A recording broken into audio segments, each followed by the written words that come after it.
What's up, everyone? Today I'm going to be showing you a RuneScape private server that I'm currently playing called Battle Ages. I know I have another video on my channel that is of Sylv Garza, but I'm currently playing both of them right now.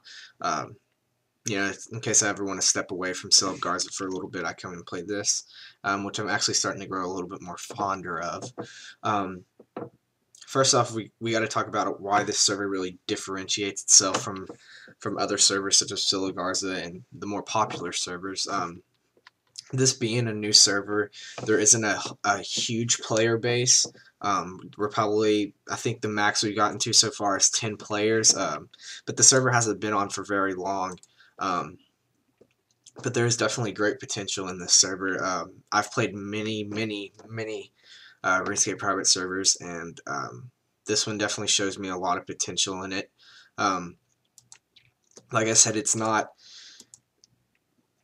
compared to Sylv Garza or anything like that, but the reasons why it's a lot better in my opinion is first of all, the skills are a lot they're not necessarily as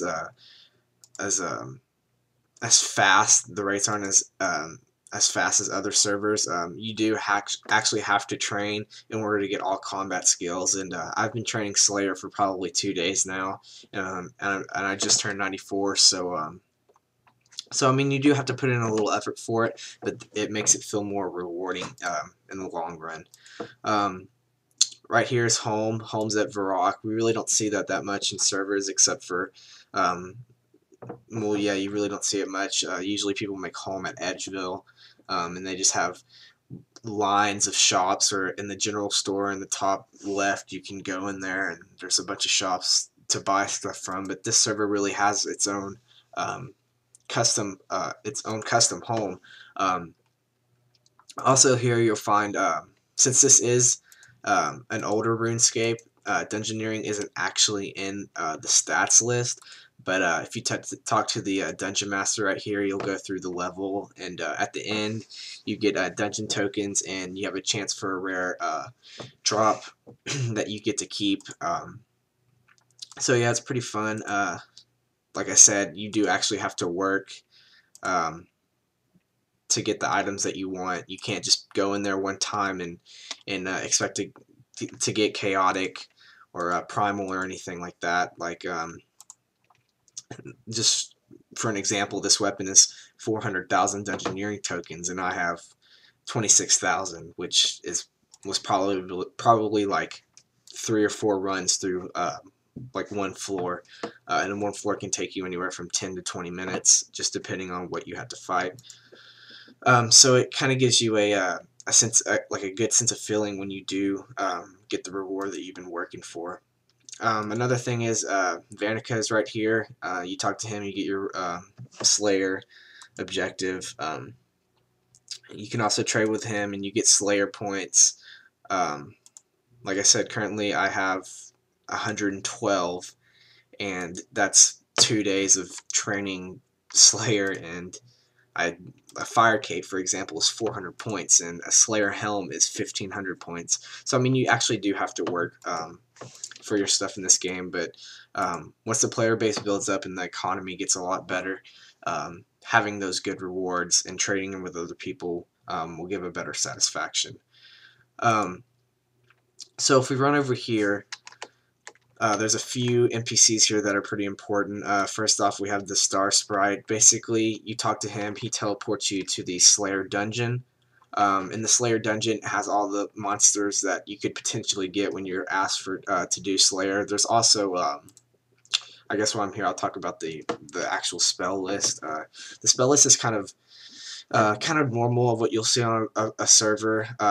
You click on Varrock, it has Rock Crabs, Dungeon, Slayer Tower, and a little bit actually more in this game. They have the Summoning Dungeon, the Varrock Dungeon, Druids, Frost Dragons, worms, mages, and they're adding more to it. Then you have your mini games, Barrows, Fighting Pit, Pest Control, Castle War, Troll mini game, and Onslaught. Then you go to your boss teleports. This is what I actually really like about this server, is that there's such a variety of bosses that they've they've coded into the server Brian the Vampire, Terrace the Drunk, or Terrace the Rage, and then the Drunk. They have Nomad, Balance Element, Elemental. So there's a bunch of bosses that you can keep yourself, kind of content with, and make yourself busy if you're ever just bored or want to get away from like skilling or training or anything like that. They have PK teleport. I don't like to do PK a lot, but they do have a bunch of different places you can go. Let's see what else. They also have skill teleports, mining, smithing, agility, fishing guild, which you can do cooking and fishing there, thieving and farming. Farming you can do herbivore there too. Let's see what else. That's about it for the as far as the teleports go. But yeah, I mean,